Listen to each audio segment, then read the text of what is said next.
கிறிஸ்துவில் பிரியமானவர்களே, ஆண்டவராகிய இயேசு கிறிஸ்துவின் நாமத்திலே உங்கள் யாவரையும் வாழ்த்தி ஆசீர்வதிக்கிறேன். இந்த நாளுக்கென்று தேவன் நமக்கு அருளி இருக்கும் ஜீவ வார்த்தை யோபின் புஸ்தகம் 25ஆம் அதிகாரம், அதிலே 2வது வசனம். அதிகாரமும் பயங்கரமும் அவரிடத்தில் இருக்கிறது, அவர் தமது உன்னதமான ஸ்தலங்களில் சமாதானத்தை உண்டாக்குகிறார். என கேட்கிற தேவனுடைய பிள்ளைகளே, யோபுக்கு சிநேகிதனாய் இருந்த சூகியனான பில்தாத் யோபுக்கு பிரதியுத்தரமாக கூறும் வார்த்தைகளைத்தான் இங்கே வாக்குத்தத்தமாய் தேவன் இந்த நாளுக்கென்று அருளியிருக்கிறார். இந்த வசனத்தை கவனிக்கும் பொழுது அதிகாரமும் பயங்கரமும் அவரிடத்தில் இருக்கிறது என்று அது ஆரம்பிக்கிறது. ஆயினும் அதன் மூல மொழியிலே, அதாவது எபிரேய மொழியின் அந்த பதத்தின் அர்த்தம், அதாவது ரூட் வேர்ட் மீனிங் என்று சொல்வார்கள், அதிலே ஆராய்ந்து பார்க்கும் பொழுது அதிகாரம் ஆச்சரியம் என்று எழுதியிருக்கிறது, பயங்கரம் என்னும் அந்த இடத்திலே ஆச்சரியம் என்று எழுதியிருக்கிறது. எனவே நான் நம்புகிறேன், விசுவாசிக்கிறேன், இந்த நாளிலே இந்த வசனத்தில் 3 காரியங்கள் சொல்லப்பட்டிருக்கிறது. கவனிங்கள். அதிகாரம் என்ற ஒரு வார்த்தை இருக்கிறது, ஆச்சரியம் என்ற ஒரு வார்த்தை இருக்கிறது, இன்னும் ஒன்று சமாதானம் அல்லது அமைதல். எனவே நான் நம்புகிறேன், இந்த நாளிலே தேவன் தம்முடைய அதிகாரத்தை உங்கள் வாழ்க்கையிலே செயல்படுத்தி ஆச்சரியமான காரியங்களை செய்ய போவதினாலே ஒரு பெருத்த அமைதல் ஒன்று உங்களுக்கு விளைகிறது.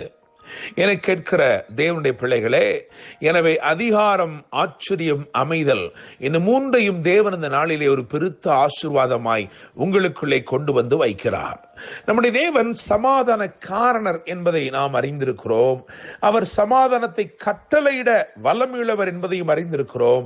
இங்கே சொல்லியிருக்கிறது, அவர் தமது உன்னதமான ஸ்தலங்களில் சமாதானத்தை உண்டாக்குகிறவர். எனவே இவர் சமாதான காரணர் மாத்திரமல்ல, சமாதானத்தை கட்டளையிடுகிறவர் மாத்திரமல்ல, இவர் சமாதானத்தையே உண்டாக்குகிற தேவனாய் இருக்கிறார்.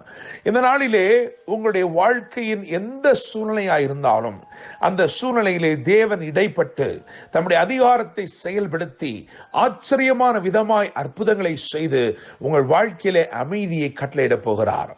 இந்த நாளிலும் 3 விதத்திலே, அதாவது வேதத்தில் சொல்லப்பட்டிருக்கிற 3 விதமான அல்லது 3 நிலையிலே வெளிப்பட்ட தேவ சமாதானம் அல்லது அமைதல், அந்த அமைதலை குறித்து நான் உங்கள் வாழ்க்கையில இன்றைக்கு பிரசங்கிக்க விரும்புகிறேன். அவைகளை தேவன் தீர்க்க தரிசனமாய் உங்கள் வாழ்க்கையில நிறைவேற்ற உண்மையுள்ளவராய் இருக்கிறார். முதலாவதாக 2 நாளாகமத்தின் புஸ்தகம் 23ஆம் அதிகாரம் 21ஆம் வசனம் மற்றும் 2 ராஜாக்களின் புஸ்தகம் 11-20 ஆகிய வசனங்களை கவனிக்கும் பொழுது அங்கே வேதம் ஒரு மிகுந்த அமைதலை குறித்து பேசுகிறது. அத்தாளியால் அதம் பண்ணப்படுகிறாள், அது நிமித்தமாய் ஒரு பெரிய மகிழ்ச்சி பட்டணத்திலே உண்டாகிறது. நகரத்தில் ஒரு பெரிய மகிழ்ச்சி மாத்திரமல்ல, ஒரு பெரிய அமைதல், அமெரிக்கை உண்டானது, அமைதல் உண்டானது என்று வேதம் நமக்கு சொல்லுகிறது. என கேட்கிற தேவனுடைய பிள்ளைகளே, இங்கே அத்தாளியாள் யார் என்று கவனித்தால், அவள் தேவ ஜனத்தை, அதாவது ஆளுகை செய்கிறவர்களை அதம் பண்ணினவள். 2 நாளாகமத்தின் புஸ்தகம் 22ஆம் அதிகாரம் 10ஆம் வசனத்தை கவனிக்கும் பொழுது ராஜ வம்சத்தாரை அவள் சங்காரம் பண்ணினதாக வேதம் சொல்லுகிறது. ஆளுகையை அபத்தமாக்க நினைத்த அத்தாளியாள். எனவே இவள் எப்படிப்பட்ட கிரியைகளை செய்கிறாள் என்று சொன்னால், உங்கள் வாழ்க்கையிலே வருகிற மேன்மைகளை விழுங்கி போடுகிறவளாய் இருக்கிறாள்.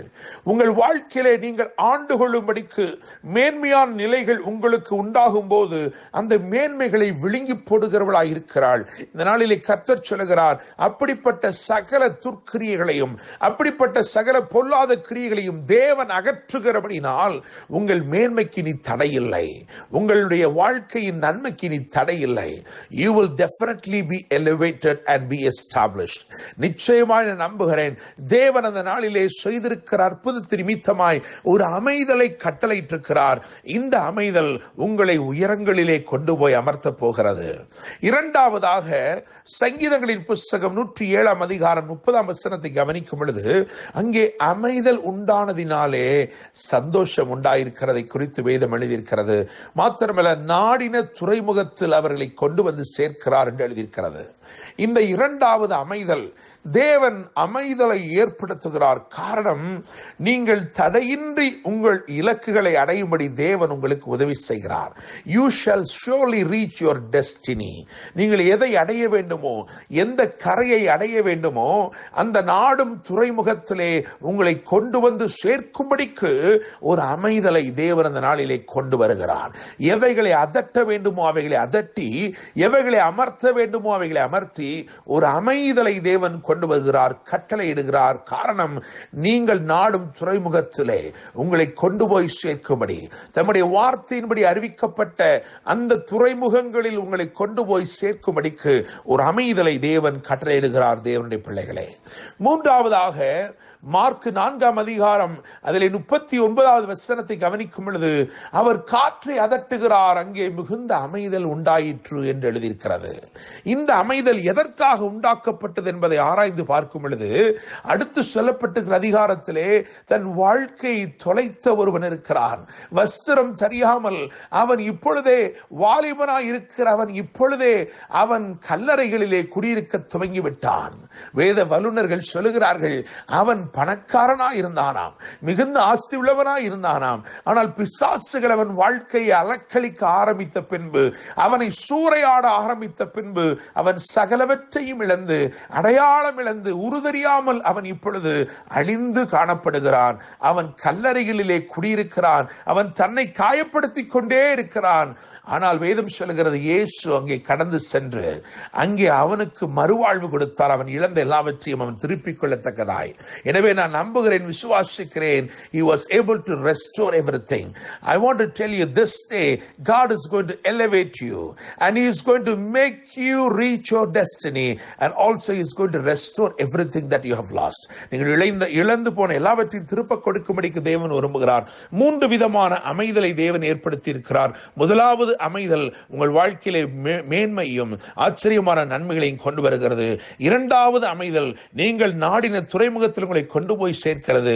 மூன்றாவது அமைதல் உங்களுக்கு ஒரு புதிய அடையாளத்தை கொடுத்து நீங்கள் இழந்த எல்லாவற்றையும் திரும்பமாய் உங்களுக்கு அருளுகிறது.